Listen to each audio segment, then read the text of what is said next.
स्वर्ग जाने के लिए एकमात्र सोपान क्या है? विदुर नीति का अध्याय 1 श्लोक 52। एकमेवा द्वितीयं तत् यद राजन्नावबुध्यसे सत्यम स्वर्गस्य सोपानम पारावारस्य नौरिव।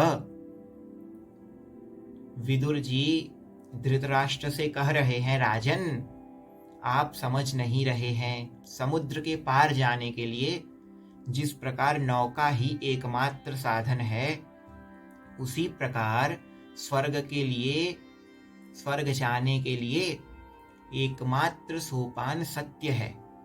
इसी प्रकार तुलसीदास जी महाराज ने भी कहा ना कि धर्मुन दूसर सत्य समाना, आगम निगम पुराण बखाना। सत्य के समान कोई दूसरा धर्म नहीं है। वेदों, शास्त्रों, पुराणों में यह कहा गया है। अतः हमें सत्य का ही पालन करना चाहिए। सत्य पालन का बृहद अर्थ होता है। सत्य का एक अर्थ सत्य बोलना भी होता है कि आप सत्य वचन ही बोलो, असत्य बोलकर किसी से छल मत करो, ऐसा। परंतु सत्य का बृहद अर्थ या सत्य का एक अर्थ यह भी है कि सत्य के पक्षधर बनो। कोई सत्य बोल रहा है तो उसके सत्य को स्वीकार करो। ऐसा नहीं कि सत्य को जानते हुए भी निष्क्रिय बने हुए हैं, यह अनुचित है। अतः सत्य को स्वीकार करना भी आवश्यक है, तदनुरूप आचरण करना भी आवश्यक है। जैसे उदाहरण स्वरूप, किन्हीं महात्मा का, संत का, ब्राह्मण देवता का उपदेश सुना कि जीवन का उद्देश्य प्रामाणिक रूप से विचार करने पर भगवत प्राप्ति ही है। आपकी श्रद्धा और शुद्ध चित्त का आलंबन लेकर उन्होंने शास्त्र प्रामाण्य एवं युक्तियों आदि से इसे सिद्ध कर दिया।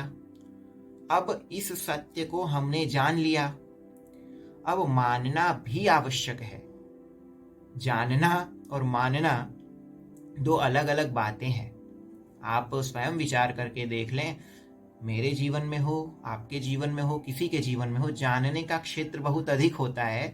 परंतु जो अच्छी ठीक बातें हैं, शास्त्र सम्मत बातें हैं, जो उचित बातें हैं, उनकी बात मैं कर रहा हूँ। जानने का क्षेत्र बहुत अधिक होता है, पर मानने का क्षेत्र जो होता है बहुत कम होता है। जितना हम जानते हैं, मानने भी लगें, मानने के साथ भगवत प्राप्ति के लिए जैसा आचरण विहित है उसे करना भी आवश्यक है। मानने का ऐसा अर्थ है कि जैसा जानते हैं वैसा मानकर तदनुरूप कर्म भी करना। तो मानने के साथ भगवत प्राप्ति के लिए जैसा आचरण विहित है उसे करना भी आवश्यक है। अतः उस आचरण को आपने करना आरंभ कर दिया, यानी ठीक से मानना, जानने के तत्व को मानना आरंभ कर दिया, तो यह हो गया सत्य को स्वीकार करके सत्य के निमित्त आचरण करना। यह हुआ सत्य को स्वीकार करना, ऐसा। तो देह के नाश से मेरा नाश नहीं होगा। जो इस सत्य को स्वीकार करके तत्त कर्मोपासना का अनुष्ठान करेगा, उसी का तो लोकोत्तर अभ्युदय होगा। यहाँ स्वर्ग की बात विदुर जी ने कही, तो स्वर्ग भी तो लोकोत्तर अभ्युदय ही है। अतः सत्य का सोपान ही एकमात्र सोपान है। यदि अभ्युदय चाहिए तो अभ्युदय भी चाहिए, निःश्रेयस तो अपने स्थान पर है, परंतु अभ्युदय भी चाहिए, तो सत्य का सोपान ही एकमात्र ऐसा है जिसके माध्यम से अभ्युदय प्राप्त हो सकता है। असत मान्यताओं का त्याग करके उचित मान्यता का हृदय से एवं बाह्य अनुमोदन है मेरी दृष्टि में सत्य को स्वीकार करना, ऐसा। अतः सार यह है कि जिस प्रकार समुद्र के पार यदि जाना हो तो नौका ही एकमात्र साधन होती है।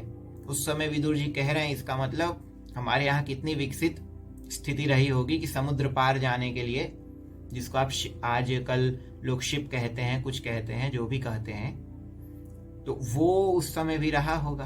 तभी तो वो कह रहे हैं कि भाई समुद्र पार जाने के लिए नौका, तो नौका का तात्पर्य यहाँ वो शिप है, वो जिसको पानी की जहाज लोग कहते हैं, जो भी कहते हैं, तो वो उस समय भी रही होगी। तो यदि इस प्रकार स्वर्ग जाना है तो सत्य ही एकमात्र सोपान है। ऐसा। जय श्री कृष्ण।